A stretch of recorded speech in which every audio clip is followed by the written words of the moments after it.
Olivier Jean, vigneron de 48 ans dans l'appellation Gaillac, sud-ouest de la France. Je suis régisseur au domaine des Vignals depuis 2003.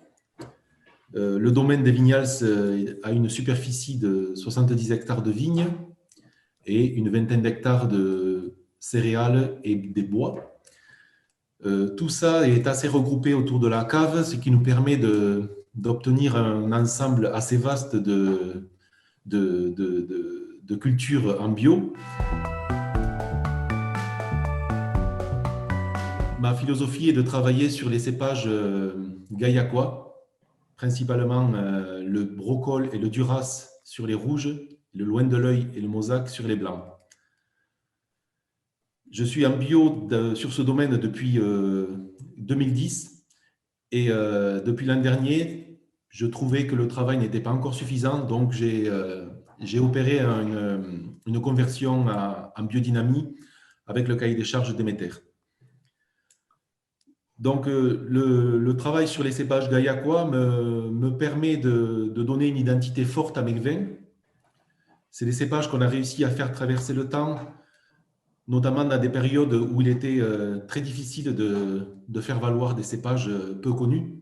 Et aujourd'hui, on voit un vif intérêt pour ces cépages-là. Pour les rouges, le duras va me permettre d'amener du fruit, m'amener un côté gourmand au vin, alors que le brocol, lui, va m'amener de la matière, de la profondeur et de la longueur en bouche. Donc, suivant les cuvées, je vais mettre plus ou moins de brocol, plus ou moins de duras. On va avoir du duras dans l'entrée de gamme, AOC, puisque je veux un produit plus gourmand. Et au fur et à mesure qu'on monte en gamme, on va avoir beaucoup plus de brocol dans l'assemblage. Pour les blancs secs, l'assemblage donc loin de l'œil mosaque me permet sur ces cépages-là qui sont naturellement peu acides, de jouer sur la finesse. Et on va avoir un côté floral sur le loin de l'œil qui va être très intéressant sur la première bouche. Et ensuite, la longueur en bouche sera assurée par le mosaque.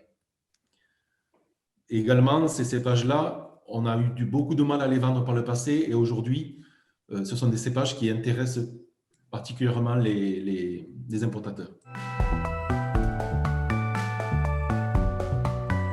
Le Gaillac comporte plusieurs terroirs. On a la rive gauche et ensuite rive droite où je me trouve. Il y a 3 terroirs. Donc la plaine gaillacoise, les premières côtes où se trouve le domaine des Vignals. Et nous avons également une vingtaine d'hectares sur le plateau Cordé, qui est le cépage le plus au nord, le terroir le plus au nord de l'appellation. La tradition à Gaillac, on est dans cette mosaïque des vins du sud-ouest, où le consommateur aura parfois du mal à se retrouver sur une carte de France.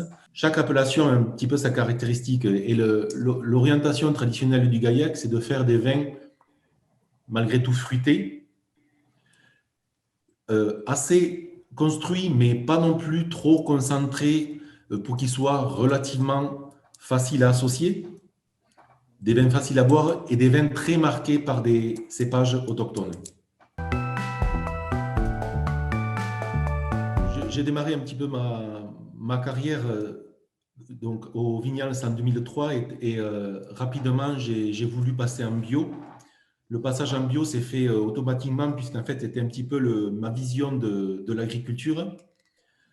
Le temps que je m'apprivoise les parcelles de vignes, le temps que je réussisse à reconnaître les différentes parcelles, ce qu'elles pouvaient apporter dans mes vins, et d'isoler certains bouts de parcelles, certaines rangées pour faire certaines cuvées.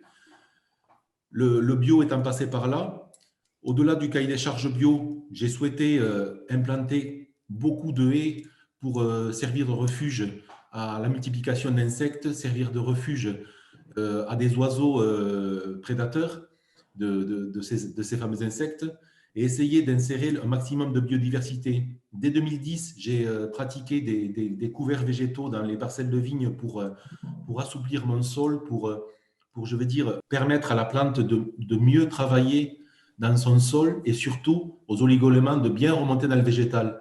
Et là, j'ai trouvé une richesse dans le raisin pas immédiatement, mais quelques années après. Et maintenant, j'ai un recul à peu près d'une dizaine d'années sur ces pratiques-là. Il y avait énormément du cahier des charges de biodynamie que je pratiquais déjà. Donc, j'ai simplement, pour être vraiment droit dans mes bottes, finalisé l'emploi du cahier des charges et obtenir la certification Déméter. Donc aujourd'hui, moi, maintenant que le vignoble donc, est passé en biodynamie, on va dire que c'est l'ensemble de l'exploitation qui est passé en biodynamie, c'est-à-dire également mes céréales. Aujourd'hui, pour vraiment atteindre mon but ultime, je veux remettre une présence animale dans la ferme, on va dire. C'est-à-dire que j'ai pour projet d'avoir quelques moutons, j'ai pour projet d'avoir des poulaillers ambulants que je déplacerai au fil des saisons dans les vignes. Et enfin, j'ai commencé déjà il y a quelques années à planter des vergers. Je veux continuer à planter des vergers sur des essences et qui se prêtent tout à fait au climat du sud-ouest et dans des productions à la ferme des plants d'arbres.